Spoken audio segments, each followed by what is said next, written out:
నమస్కారం గైస్. ఈరోజు క్లాస్లో మనం రెండు విషయాలను చూడబోతున్నాం. ఒకటి, ప్రాజెక్ట్స్. మనం మొత్తం నాలెడ్జ్ అంతా సంపాదించుకున్న తర్వాత ఏ ప్రాజెక్ట్స్ చేయబోతున్నాం, ఎలా చేయబోతున్నాం అన్నది ఫస్ట్ చూద్దాం. సెకండ్ వచ్చేసి, లాస్ట్ వీడియోలో నన్ను ఒకరు కామెంట్లో అడిగారు, ఈ స్కెడ్యూల్ ఒకసారి చెప్పండి, ఏం మనం నేర్చుకోబోతున్నాం అని. సో ఆ స్కెడ్యూల్ ఒకటి చూడబోతున్నాం, ఇంకా ప్రాజెక్ట్స్ ఒకటి చూడబోతున్నాం. రెండు చూసే ముందు నేను ఒక విషయం చెప్పాలనుకుంటున్నాను. నేను అసలు చెప్పడానికి అర్హుడినా కాదా, అసలు నాకు నాలెడ్జ్ ఉందా లేదా అన్నది మీరు క్వశ్చన్ అడగాలి ముందు. సో ఇప్పుడు నా గురించి కొంచెం చెప్పబోతున్నాను నేను. నా పేరు వచ్చేసి గుమ్మడి నాగ నవీన్. నా పేరు. నాకు దగ్గర దగ్గర 5 సంవత్సరాల ఎక్స్పీరియన్స్ ఉంది కంపెనీల్లో పనిచేసి. నాకు బ్యాచిలర్స్ డిగ్రీ కంప్యూటర్ సైన్స్ ఇంజనీరింగ్లో బ్యాచిలర్స్ డిగ్రీ ఉంది. ప్లస్ 5 ఇయర్స్ నేను కంపెనీలో పనిచేశాను. అందులో దగ్గర దగ్గర 2 సంవత్సరాలు అమెరికాలో పనిచేశాను. అమెరికా వెళ్ళలేదు, బట్ ఆన్లైన్లో అమెరికా కంపెనీకి పనిచేశాను అనమాట. సో ప్రూఫ్లు ఏంటి అని అడిగితే ఇదిగోండి. ఇక్కడ ఫస్ట్ నేను కంపెనీ పనిచేసిన దాంట్లో దాని పేరు జివాక్స్ అనమాట. జివాక్స్ అన్న కంపెనీలో నేను పనిచేశాను. ఇక్కడ చూస్తే మీరు, ఇది నా ఫస్ట్ శాలరీ అంతా కనిపిస్తుంది. బట్ నాకు ఈ బెంగళూరులో పనిచేశాను అనమాట. నా పేరు వచ్చేసి నాగనవీన్ గుమ్మడి, అది గుమ్మడి నాగనవీన్. ఓకే, ఇది నా ఫస్ట్ కంపెనీ. ఇక్కడ 1 ఇయర్ పనిచేశాను. నా సెకండ్ కంపెనీ వచ్చేసి దాని పేరు పారాగాన్ డిజిటల్ సర్వీసెస్. ఇది చెన్నైలో ఉంది. సో ఇక్కడ నేను దగ్గర దగ్గర ఒక 1 ఇయర్ పనిచేశాను. ఓకే, ఇది నా ఎక్స్పీరియన్స్ లెటర్. ఓకే, ఇప్పుడు దీని తర్వాత నేను నా మూడో కంపెనీ వచ్చేసి వెన్నెక్స్ డిజిటల్ సర్వీసెస్, ఆ సాఫ్ట్వేర్ సర్వీసెస్ అనమాట. ఇక్కడ నేను దగ్గర దగ్గర ఒక 1.5 ఇయర్ పనిచేశాను. ఓకే, ఆ తర్వాత నేను అమెరికా కంపెనీకి ఒక 1.5 ఇయర్ దగ్గర దగ్గర పనిచేశాను. ఇక్కడ మీరు చూస్తే నేను మీకు చూపిస్తాను, ఇది అమెరికా కంపెనీ అని. ఇక్కడ చూస్తే ఇదిగోండి, నాగ నవీన్ గుమ్మడి నా పేరు. ఈ కంపెనీ వచ్చేసి ఎక్కడుందంటే ఇదిగోండి, ఈ లైఫ్ లిమో అనమాట దాని పేరు. అది వచ్చేసి సౌత్ శాన్ ఫ్రాన్సిస్కోలో ఉందన్నమాట, ఈ లైఫ్ లిమో అని. ఓకే, దీనికి నేను దగ్గర దగ్గర 1.5 ఇయర్ పనిచేశాను. ఇక్కడ మీరు చూసుకుంటే ఇక్కడ నా సిగ్నేచరు ఇవన్నీ చేసాం. అప్పుడు ఇది ఒక కాంట్రాక్ట్ అనమాట. కాంట్రాక్ట్ బేస్లో 1.5 ఇయర్ పనిచేశాను. సో దగ్గర దగ్గర నాకు 5 ఇయర్స్ ఎక్స్పీరియన్స్ ఉంది. సో ఆ ఎక్స్పీరియన్స్తో నేను అంటే అవి యుఎస్ కంపెనీకి పనిచేశాను, ఇండియన్ కంపెనీకి పనిచేశాను. సో డిఫరెంట్ కంపెనీస్లో పనిచేయడం వల్ల ఎగ్జాక్ట్గా అసలు ఎలా వాడతారు, సాఫ్ట్వేర్లు ఏం వాడతారు, ఓకే, ఏ ప్రోగ్రామింగ్ లాంగ్వేజ్ నేర్చుకుంటే మీకు బాగా అవుతుంది, అంటే బాగా మీరు కంపెనీస్లో రానివ్వగలరు, అవన్నీ నాకు కొంచెం ఐడియా ఉందన్నమాట. సో ఆ ఐడియా, నా ఎక్స్పీరియన్స్తో మీకు ఇప్పుడు ఈ సిరీస్ అన్నది మనం ముందుకు తీసుకెళ్ళిపోతున్నాం. ఫస్ట్ మనల్ని అడిగారు కామెంట్స్లో స్కెడ్యూల్ చెప్పండి అని. సో స్కెడ్యూల్ అన్నది బేసిక్గా ఏంటంటే హెచ్టిఎంఎల్తో స్టార్ట్ చేస్తాం. హెచ్టిఎంఎల్తో స్టార్ట్ చేసి పిహెచ్పి వరకు కంటిన్యూస్గా ఒకటి తర్వాత చెప్పుకొని వెళ్ళిపోతాం. ఓకే, బట్ మీరు అన్నిటికీ నేను ఇప్పుడు చెప్పదలుచుకోలేదు. అంటే అన్నిటికీ హెచ్టిఎంఎల్తో స్టార్ట్ చేస్తాం. హెచ్టిఎంఎల్తో స్టార్ట్ చేసి హెచ్టిఎంఎల్ కంప్లీట్ చేస్తాం. ఆ తర్వాత సిఎస్ఎస్ స్టార్ట్ చేస్తాం. ఆ తర్వాత జావా స్క్రిప్ట్ స్టార్ట్ చేస్తాం. సో అన్నీ ఒక్కసారి ఇస్తే మీరు ఇప్పుడు కన్ఫ్యూజ్ అయిపోతారు. ఇంకొకటి ఏంటంటే భయపడిపోతారు, ఎందుకంటే చాలా ఏదంటే సిలబస్లా ఉంటుంది. సో అవన్నీ పక్కన పెట్టేసి అన్నీ మర్చిపోయి ఫస్ట్ హెచ్టిఎంఎల్ ఎలా నేర్చుకోవాలి నేను అన్నది ఒక్కటే చూద్దాం. ఇంకా మిగతావన్నీ మర్చిపోండి మీరు. ఓకే, ఎందుకంటే హెచ్టిఎంఎల్తో స్టార్ట్ చేస్తాం. హెచ్టిఎంఎల్ అయిపోయిన తర్వాత మనం సిఎస్ఎస్ గురించి ఆలోచిద్దాం. ఈ రోజు అన్నది మనం ఏం ఆలోచించాలి, హెచ్టిఎంఎల్ ఎలా నేర్చుకోవాలి, ఏమేమి నేర్చుకోబోతున్నాం అన్నది చూద్దాం. ఓకే, ఇప్పుడు అన్నీ ఒక్కసారి ఇచ్చాను అనుకోండి, మీకు బుర్రపాడైపోద్ది. అదంతా కాకుండా హెచ్టిఎంఎల్తో స్టార్ట్ చేద్దాం. సో హెచ్టిఎంఎల్లో మనకేముందంటే ఫస్ట్ ఎడిటర్ అంటే కోడింగ్ అన్నది ఎక్కడ చేయాలి. ఓకే, ఈ క్లాస్లోనే నేను మీకు ఏమేం కావాలి కోడింగ్ చేయడానికి అన్నది బేసిక్ రిక్వైర్మెంట్స్ అన్నవి నేను చెప్తాను, ఏం కావాలి మీకు అన్నది. ఓకే, అందులో ఫస్ట్ మనకు కావాల్సింది ఏంటంటే ఒక కంప్యూటర్ కావాలి. ఒకవేళ మీ దగ్గర కంప్యూటర్ లేదండి, నా దగ్గర ఒక సెల్ ఉంది అంతే అంటే, మీ పేరెంట్స్ని అడుగో లేకపోతే మీ ఫ్యామిలీ మెంబర్స్ ఎవరో అడిగి ఒక సెకండ్ హ్యాండ్ ల్యాప్టాప్, జస్ట్ అంత పెద్ద ల్యాప్టాప్, గేమింగ్ ల్యాప్టాప్ ఏం అవసరం లేదండి. కోడింగే కదా మీరు నేర్చుకోవాల్సింది. కోడింగ్కి మీకు బేసిక్గా 6 GB ర్యామ్ ఉన్నది చూసుకోండి. ఓకే, 6 GB ర్యామ్ ఉన్నది చూసుకోండి. లేకపోతే ఇంకొంచెం ఎక్కువ పెట్టుకోగలను అంటే ఇంకొక ఎక్కువ 8 GB అలా ఉన్నా సరిపోతుంది. 8 GB అసలు చాలా ఎక్కువ. Okay, so 6 GB 8 GB RAM ఉన్నది చూసుకోండి. ఓకే, ఇంకా ప్రాసెసర్ వచ్చేసి ప్రాసెసర్ ఒక 2 GHz ఉన్నది చూసుకోండి. ఓకే, ఇంటెల్ ఇంటెల్ i5 అయితే మంచిది యాక్చువల్లీ. i5 కానీ రైజన్ 5 కానివ్వండి. ఈ రెండిట్లో మీరు చూసుకుంటే మంచిది కొంచెం ప్రాసెసర్. ఓకే, ఇంకా రిక్వైర్మెంట్స్ వచ్చేసి 512 GB SSD. ఓకే, SSD అంటే స్టోరేజ్ అనమాట, అంటే మనకి హార్డ్ డిస్క్ లాంటిది అనమాట. దీన్ని హార్డ్ డిస్క్ అంటారు SSD అన్నది. ఓకే, ఇది హార్డ్ డిస్క్. సో ఈ రిక్వైర్మెంట్స్ మీకుంటే సరిపోతుంది యాక్చువల్లీ. ఓకే, ఈ రిక్వైర్మెంట్స్తో మీరు బేసిక్గా ఒక సెకండ్ హ్యాండ్ ల్యాప్టాప్ చూసుకోండి. కొత్తది కావాలి, కొత్తది కొనుక్కోగలను అనుకున్న వాళ్ళు కొనుక్కోండి. లేదు నేను కొనుక్కోలేను, మాకు అంత స్తోమత లేదు అన్నోళ్ళకి ఒక సెకండ్ హ్యాండ్ ల్యాప్టాప్ ఆన్లైన్లో కానీ ఓఎల్ఎక్స్లో కానీ ఎక్కడన్నా కొంచెం చూసి కొనుక్కోండి. ఎవడ పడితే ఆడ దగ్గర కొనేసుకోకండి. చూసి జాగ్రత్తగా చూసుకుని ఈ రిక్వైర్మెంట్స్ మినిమం ఉండేలా చూసుకుని కొనుక్కోండి. సో దీంతో మనకు సరిపోతుంది. ఆ తర్వాత ఎడిటర్ అంటే మనం ఎక్కడ మన కోడ్ని రాయాలి అన్నదాన్ని ఎడిటర్ అంటారు. ఓకే, సో ఆ ఎడిటర్ అన్నది అవసరం. ఎలా ఇన్స్టాల్ చేసుకోవాలి, ఏం చేయాలన్నది నేను మీకు సెపరేట్ వీడియో చేస్తాను దీని మీద. ఆ తర్వాత బేసిక్స్. సో ఇప్పుడు ప్రస్తుతానికైతే HTML యొక్క స్కెడ్యూల్ అయితే చూస్తున్నాం మనం. ఓకే, ఎందుకంటే ప్రతిదీ మనం చూస్తే చెప్పాను కదా మీకు బుర్రపాడైపోద్ది. సో దాని బదులు ఫస్ట్ HTMLతో స్టార్ట్ చేస్తున్నాం. HTML కంప్లీట్ అయిపోయేంత వరకు దాని సిలబస్ చూద్దాం. ఆ తర్వాత ఫర్దర్గా వెళ్ళినప్పుడు CSSకి వెళ్ళినప్పుడు CSS సిలబస్ చూద్దాం. అలా అయితే మీకు కొంచెం ఈజీగా ఉంటుంది. ఓకే ఇంతేనా అన్న ఫీలింగ్ వస్తుంది. సో నేర్చుకోవాలన్న ఒక ఎనర్జీ ఉంటుంది మీలో. అంతేకాని అన్నీ ఒకసారి చెప్తే బాబు ఇన్ని ఉన్నాయి ఏంటి అని చెప్పి మీరే కన్ఫ్యూజ్ అవుతారు. సో తర్వాత బేసిక్స్ నేర్చుకుంటాం అనమాట HTMLలో. ఆ తర్వాత హెడ్డింగ్స్ అంటే ఏంటి. ఓకే, ఆ తర్వాత పారాగ్రాఫ్స్, ఆ తర్వాత comments. Okay, elements, attributes, formatting, quotations, colours. ఇవి నేను ఒక ఉన్నవే చదువుతున్నాను, కావాలంటే పాజ్ చేసుకుని చూసుకోండి మీరు. కలర్స్, ఇమేజెస్, లిస్ట్స్ ఎలా తయారు చేయాలి, టేబుల్స్, మామూలు మనం టేబుల్స్ అయ్యి ఎలా తయారు చేయాలి, ఐడి అంటే ఏంటి, క్లాస్ అంటే ఏంటి, డివ్ అంటే ఏంటి, బ్లాక్ అండ్ ఇన్లైన్ అంటే ఏంటి, ఐఫ్రేమ్స్ అంటే ఏంటి, రెస్పాన్సివ్. బేసిక్గా రెస్పాన్సివ్ మీద నేను ఒక సెపరేట్ వీడియో చేస్తాను. ఓకే, రెస్పాన్సివ్ అంటే ఇప్పుడు ఫర్ ఎగ్జాంపుల్ మీరు ఫోన్లో ఓపెన్ చేస్తే అది డిఫరెంట్గా ఉంటుంది. ఓకే, అదే మీరు ల్యాప్టాప్లో ఓపెన్ చేశారనుకోండి డిఫరెంట్గా ఉంటుంది. సో ఆ అడ్జస్ట్మెంట్స్ అన్నీ ఎలా అవుతున్నాయి అన్నది మీకు రెస్పాన్సివ్లో నేను నేర్పిస్తాను. సిమెంటిక్స్ అన్నది చాలా ఇంపార్టెంట్. మీకు ఇంటర్వ్యూలో నన్ను పర్సనల్గా ఎక్కువ అడిగింది సిమెంటిక్స్ అనమాట. ఫామ్స్ అంటే మీరు ఇప్పుడు పాస్వర్డ్ అవి ఎంటర్ చేస్తున్నారు కదా, దానికి సంబంధించింది అనమాట. పాస్వర్డ్ ఎంటర్ చేయడానికి మీకు ఒక కాలంలో అడుగుతుంది కదా, మీరు ఈమెయిల్ ఎంటర్ చేయండి, పాస్వర్డ్ ఎంటర్ చేయండి, తర్వాత సబ్మిట్ కొడుతున్నారు, అవన్నీ ఎలా జరుగుతున్నాయి అన్నది మనం ఫామ్స్లో నేర్చుకుంటాం. ఆ తర్వాత మీడియా అంటే ఫొటోసు, ఇంకా వీడియోసు, ఆడియో, ఇవన్నీ ఎలా అవుతుంది అన్నది మనం మీడియాలో నేర్చుకుంటాం అనమాట. సో ఇది బేసిక్గా HTML యొక్క స్కెడ్యూల్. ఓకే, సో ప్రస్తుతానికైతే HTML మీద కాన్సన్ట్రేట్ చేయండి. నేను నెక్స్ట్ వీడియోలో ఫ్రంట్ ఎండ్ అంటే ఏంటి, బ్యాక్ ఎండ్ అంటే ఏంటి, అసలు వెబ్ డెవలప్మెంట్ ఎలా నేర్చుకోవాలి అన్నది నేను అంటే ఈజీగా ఎలా నేర్చుకోవాలన్నది ఒక వీడియో చేస్తాను దాని మీద. ఓకే, సో ఇది వచ్చేసి HTML మీద సిలబస్ అనమాట. సో ఇప్పుడు ప్రాజెక్ట్కి వెళ్దాం.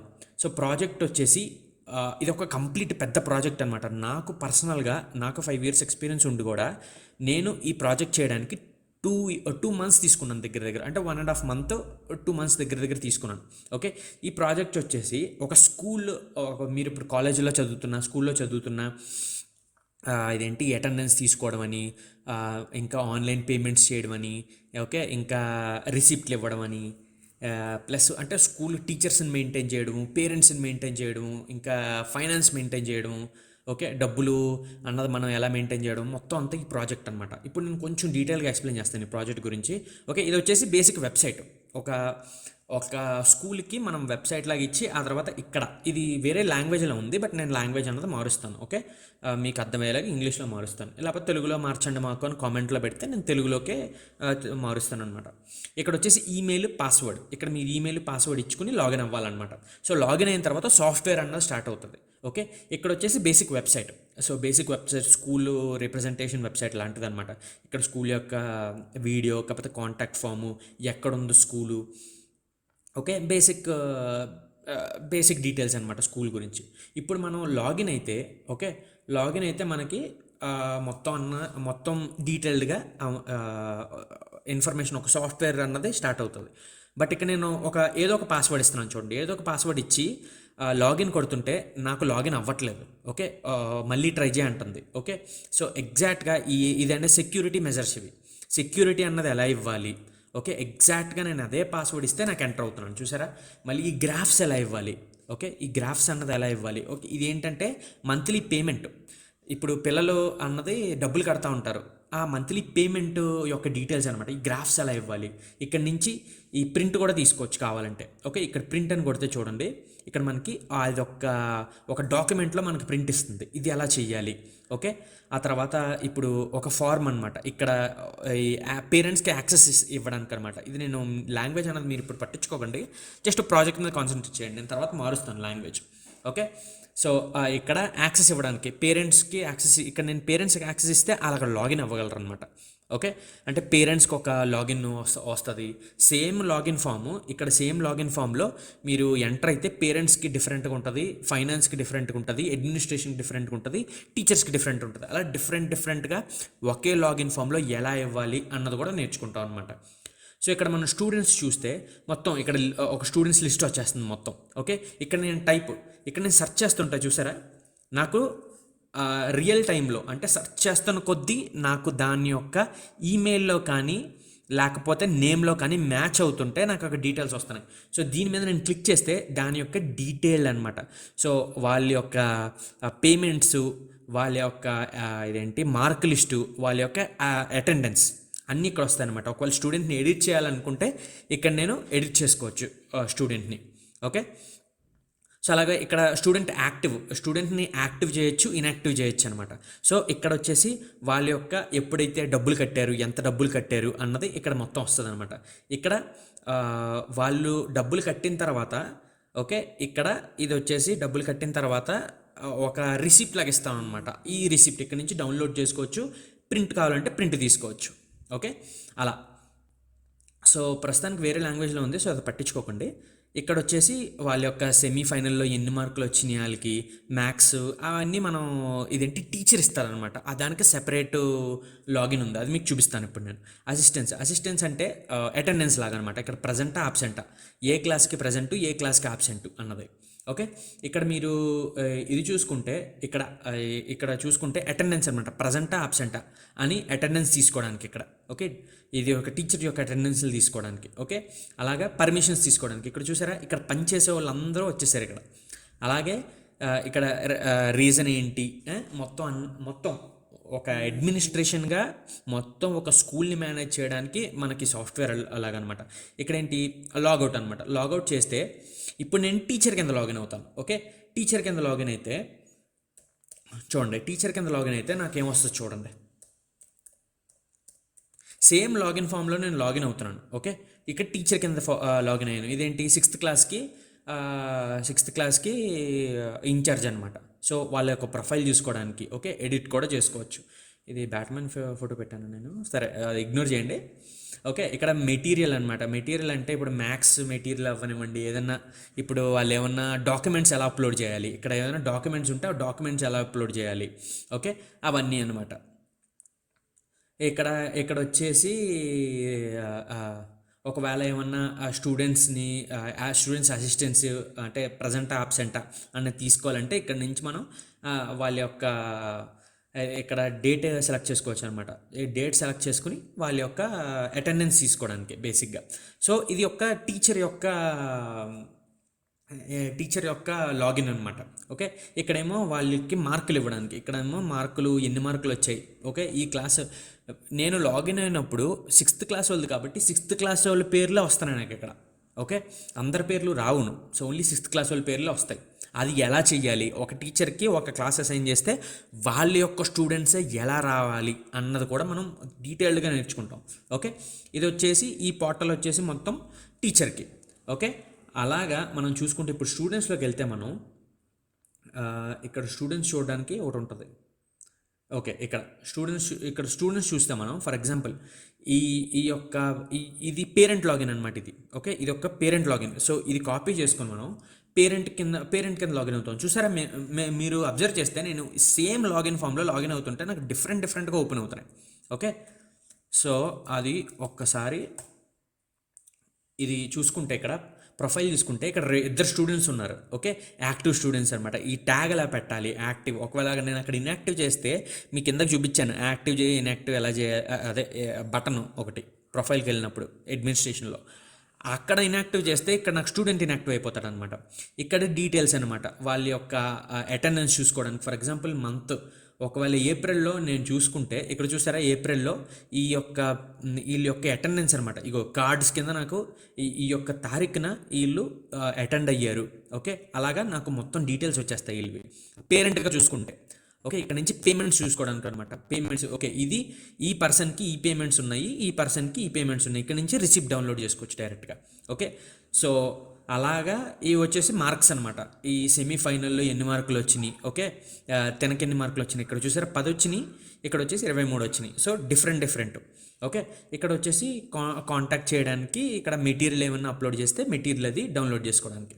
ఓకే, ఇక్కడ చూసారా మ్యాక్స్ మెటీరియల్ అప్లోడ్ చేశారు, ఇక్కడ నుంచి డౌన్లోడ్ బటన్ ఇస్తే డౌన్లోడ్ కూడా నాకు ఇక్కడ డౌన్లోడ్ అయిపోతుంది. సో అలాగా ఒకటే దీంట్లో మనం డిఫరెంట్ గ్రాఫ్లు ఎలా చేయాలి, పీడిఎఫ్లు ఎలా జనరేట్ చేయాలి, లాగిన్స్ డిఫరెంట్ లాగిన్స్ ఎలా ఇవ్వాలి, మొత్తం అన్నీ డీటెయిల్డ్గా మీకు ఇచ్చానమాట. సో దీనికి ముందు మీకు ఒక విషయం చెప్పాలి. ఓకే, ఈ ప్రాజెక్టు మనం ఫస్ట్ నాలెడ్జ్ నేర్పిస్తాను మీకు. నాలెడ్జ్ నేర్పించిన తర్వాత ప్రాజెక్ట్ స్టార్ట్ చేస్తాం. సో మీకు అతి ముఖ్యంగా కావాల్సింది ఏంటంటే ఓపిక. ఓకే, కోడింగ్ నేర్చుకోవాలంటే మీకు అతి ముఖ్యంగా కావాల్సింది ఓపిక. ఓపిక లేకుండా నేను ఈరోజే చేసేస్తాను, రేపే చేసేస్తాను అంటే అవ్వదు. ఎందుకంటే ఫస్ట్ మీరు హెచ్టిఎంఎల్ నేర్చుకోవాలి, సిఎస్ఎస్ నేర్చుకోవాలి. ఈ ప్లాట్ఫామ్ అంతా తయారు చేసింది బూట్స్ట్రాప్ మీద. సో బూట్స్ట్రాప్ నేర్చుకోవాలి. బూట్స్ట్రాప్ చేసిన తర్వాత ఇది ఏదైతే మీకు కనిపిస్తుందో ఇదైతే చేయగలరు. కాకపోతే డేటా వెళ్తుంది, డేటా వస్తుంది చూసారా, అది కూడా మీకు నేర్చుకోవాలంటే మీకు జావా స్క్రిప్ట్ వచ్చి ఉండాలి, ఆ తర్వాత పిహెచ్పి వచ్చి ఉండాలి, ఆ తర్వాత MySQL వచ్చి ఉండాలి. సో ఇవన్నిటికి అంటే చాలా చాలా కొంచెం టైం పడుతుంది. కాకపోతే ఓపికతో ఫాలో అవుతే నేర్చుకుంటే ఖచ్చితంగా వస్తుంది. ఏది ఇంపాసిబుల్ కాదు, ఖచ్చితంగా మీరు నేర్చుకోగలరు. ఓకే, కొంచెం ఓపిక పట్టండి. ఫస్ట్ మీకు నాలెడ్జ్ ఇచ్చేస్తాను నేను, ఆ తర్వాత మీరే డిఫరెంట్ ప్రాజెక్టులు చేసేస్తారు. ఓకే, కొంచెం ఓపిక పట్టండి. కాకపోతే ఓకే, ఫస్ట్ నాలెడ్జ్ ఏంటంటే HTML ఎలా నేర్చుకోవాలి. ఇప్పుడు ప్రస్తుతానికి ప్రాజెక్ట్ మర్చిపోండి, మీకు నేను హోంవర్క్లు కూడా ఇస్తాను. ఫర్ ఎగ్జాంపుల్ HTML స్టార్ట్ చేసిన తర్వాత HTML మధ్యలో మీకు కొన్ని హోంవర్క్లు కానీ లేకపోతే టాస్క్లు కానీ ఇస్తూ ఉంటానన్నమాట. అంటే మీ ఇంటెలిజెన్స్ అంటే ఓకే ఇది నాకు వచ్చిందా రాలేదా అని తెలుసుకోవడానికి మీకు కొన్ని హోంవర్క్లు ఇస్తాను. ఆ హోంవర్క్లు మీరు చెయ్యాలన్నమాట. ఫస్ట్ థింగ్ మీరు కోడింగ్ నేర్చుకోవడానికి కావాల్సింది ఓపిక అని ఎందుకంటున్నానంటే అప్పుడప్పుడు మీకు చాలా ఫ్రస్ట్రేట్ అవుతారు. ఇది నాకు రావట్లేదు, ఇది పక్కన పడేద్దాం అని అనిపిస్తుంది. అప్పుడు పక్కన పడేసి ఒక గంట తర్వాత లేకపోతే స్నాక్స్ చేయడానికో చాయ్ తాగడానికి వెళ్ళి రిటర్న్ వచ్చి ఎందుకు రావట్లేదు నాకు ఇది అని ట్రై చేయండి. మళ్ళీ రావట్లేదు, ఎన్నిసార్లు ట్రై చేసినా రావట్లేదు అంటే కామెంట్ బాక్స్లో పెట్టండి, నేను చెక్ చేసి మీకు వెంటనే రిప్లై ఇస్తాను. ఓకే, ఎలాంటి డౌట్ ఉన్నా కామెంట్ సెక్షన్ వాడండి. కామెంట్ సెక్షన్ వాడి ఎటువంటి డౌట్ ఉన్నా సరే మీరు ఆ కామెంట్లో పెట్టండి, నేను మీకు రెస్పాండ్ అవుతాను. ఓకే, సో అదేనమాట. ఇప్పుడు ప్రాజెక్ట్ చూశారు. సో నెక్స్ట్ లెక్చర్లో మీకు ఫ్రంట్ ఎండ్ అంటే ఏంటి, బ్యాక్ ఎండ్ అంటే ఏంటి నేర్పిస్తాను. ప్లస్ వెబ్ డెవలపర్ అవ్వడానికి చాలా లాంగ్వేజెస్ ఉన్నాయి. ఇప్పుడు మనం నేర్చుకునే లాంగ్వేజెస్ అన్నది ఒక దారి. ఓకే, అలాగా వేరే దారులు ఉన్నాయన్నమాట. అంటే ఇప్పుడు ఒక వెబ్సైట్ని కానీ ఒక వెబ్ అప్లికేషన్ తయారు చేయడానికి చాలా లాంగ్వేజెస్ ఉన్నాయి. మీరు పైథాన్తో కూడా చేయొచ్చు. ఓకే, పైథాన్తోని రియాక్ట్ అని మీరు వినుంటారు, రియాక్ట్ అని, Node.js అని, ఓకే, MongoDB అని. ఇప్పుడు ఈ మధ్యన వచ్చేసి మెర్న్ స్టాక్, మీన్ స్టాక్ అని వస్తుంది. స్టాక్ అంటే ఏంటంటే ఈ యొక్క లాంగ్వేజెస్ యూజ్ చేసి మీరు ఒక వెబ్సైట్ చేయగలరనమాట. లాంగ్వేజెస్ అంటే నా ఉద్దేశం నేను ఆల్రెడీ ఎక్స్ప్లెయిన్ చేశాను మీకు. మనం వాడే స్టాక్ ఏంటంటే ఇది మనం వాడే stock. Okay, HTML, CSS, JavaScript, jQuery, Ajax, Bootstrap, MySQL, PHP, ఇది మనం వాడే స్టాక్. ఇంకా డిఫరెంట్ స్టాక్స్ ఉన్నాయి, దీన్ని స్టాక్ అంటారనమాట. అంటే ఒక వెబ్సైట్ కానీ వెబ్ అప్లికేషన్ కానీ తయారు చేయడానికి ఏమేం వాడతాము దాన్ని ఒక స్టాక్ అంటారు. ఓకే, ఇది మనం వాడే స్టాక్. బట్ మీరు ఒకవేళ డిఫరెంట్ స్టాక్ కావాలి అని అనుకుంటే ఇది యాక్చువల్లీ బేసిక్గా ఈ స్టాక్ చాలా ఈజీ. ఈజీ అంటే నా ఉద్దేశం ఏంటంటే అర్థం అవుతుంది మీకు. ఇది బేసిక్ నుంచి నేర్పిస్తున్నాను. ఓకే, ఈ మైసీక్వెల్ అన్నది ఏంటంటే 90% of the internet MySQL పిహెచ్పిలో run అవుతుంది. అందరూ పిహెచ్పి అవుట్డేట్ అయిపోయింది, అసలు పిహెచ్పి మధ్యలో ఎవరు వాడట్లేదు అని తప్పది. అది చాలా మంది అంటారు, అది మీరు పట్టించుకోకండి. ఓకే, అదే పిహెచ్పి అన్నది ఇప్పుడు చూస్తే పిహెచ్పి యూజ్డ్ ఇన్ ఇంటర్నెట్ అని కొడితే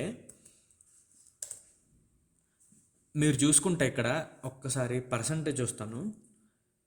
ఇదిగోండి, what percentage of websites use PHP అని కొడితే మీరు 76.2% పిహెచ్పియే వాడతారు. చాలామంది ఏమంటారంటే పిహెచ్పి అవుట్డేట్ అయిపోయింది అది ఇది అని అంటారు. మీరు పట్టించుకోకండి, ఈ మధ్యన వస్తున్నాయి నోట్ జేఎస్ ఇవన్నీ ఈ మధ్యన వస్తున్నాయి. బట్ అవి కూడా చాలా మంచి లాంగ్వేజెసే, కాదనట్లేదు. బట్ ఏంటంటే పిహెచ్పికి ఉన్నంత ఇప్పటికి చాలా డెవలప్ అయింది. పిహెచ్పి చాలా వర్షన్స్ వచ్చాయి. ఇప్పుడు ప్రజెంట్ రన్ అవుతున్న పిహెచ్పి ఏంటంటే 8.2 వర్షన్. ఓకే, చాలా న్యూ ఫీచర్స్ వచ్చాయి, చాలా సెక్యూరిటీ మెజర్స్ కూడా చాలా వచ్చాయి. సో పిహెచ్పి అనేది అద్భుతమైన లాంగ్వేజ్ అసలు. నేను ఆ, ఒక్క ఒక్క మంచి పని నా జీవితంలో ఏం చేశానంటే పిహెచ్పిఎస్ మైసీక్వెల్ నేర్చుకోవడం. ఎందుకంటే వాటి ద్వారా చాలా మీరు ఎటువంటి అప్లికేషన్ అన్నా చేసే పవర్ వచ్చిందనమాట బేసిక్గా చెప్పాలంటే.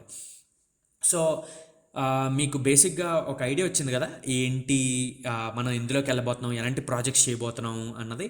సో ఇక్కడతో నేను వీడియో ఆపేస్తున్నాను. So stay tune guys.